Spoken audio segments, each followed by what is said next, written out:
Is there a meta problem in Honkai Star Rail?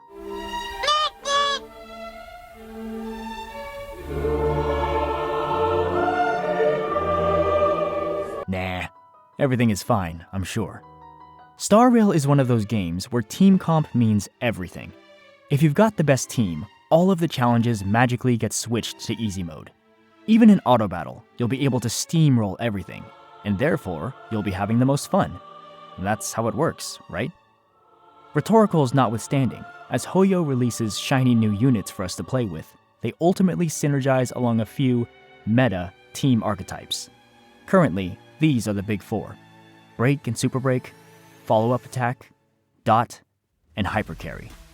Within these general categories are other more niche considerations like skill point manipulation, debuff, or counters. But overall, most power teams fall into this list here in one way or another. And this is all well and great on paper. After all, who doesn't love variety? Some teams could be better suited for some challenges versus the others, and the fun comes from the ability to use each in battles that cater to their specific strengths. The problem, however, is that they are not all created equal, and HOYO clearly loves some more than others. Without fail, a version of this conversation pops up every few months in one form or another. When Pure Fiction had blessings that favored dot builds, the dot hate was rampant from the poor saps that refused to play the best archetype in the game. "HOYO, please, why you force this stupid gameplay on us?" they screamed. Now, it's the exact opposite.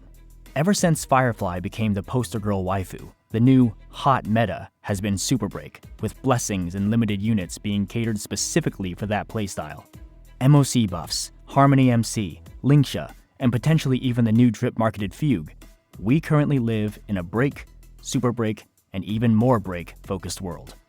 Follow-up, too, has been eating good with buffs in the form of new units and relic sets that allow even the oldest follow-up attack units like Jingyuan or follow-up specialists like Topaz to find time to shine. In fact, there's been a new follow-up-centric character introduced in each of the last 5 patch cycles of the game. While on the flip side, Dot has not seen a dedicated unit since Black Swan released 8 months ago. Despite this, and what all of the doomsters will say online, I posit that this actually isn't such a bad thing. Definitely not the world-ending issue that some make it out to be. Sure, it sucks that I haven't had a shiny new unit to slot into my favorite mommy team in almost a year, but as someone who plays for fun, the addition of new mechanics and metas built from those mechanics helps keep me interested in the game far more than if I were to focus solely on a single composition throughout my entire playthrough. Besides, Firefly smacks, bruh. Talk about some unga bunga big numbers.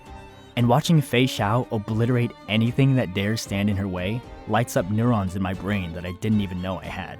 So I say, keep them coming. Variety, after all, is the spice of life.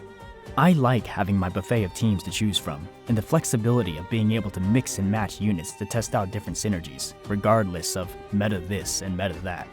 Don't get me wrong, I cross my fingers and toes all at once every single time a new character is drip marketed, in the hopes that I might be able to feed them to my Kafka Dot team.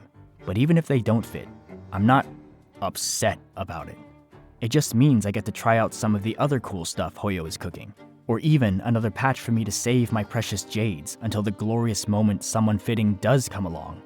As they say, it's not a problem, it's merely an opportunity. I'm a firm believer that HOYO has our best interests at heart, and won't allow the currently lesser relevant characters to fall completely into obscurity and out of the meta. Take Jingyuan for example. At one time, he was mean to hell as mid-Yuan, but he's had buff after buff come his way throughout the lifetime of the game, and he's in a better spot now more than ever. With all this summon meta hype people have been theorizing about potentially coming soon too, he'll probably reach even greater heights as well. So keep holding out hope, soldier, and don't let the tryhards who scream about meta get to your head.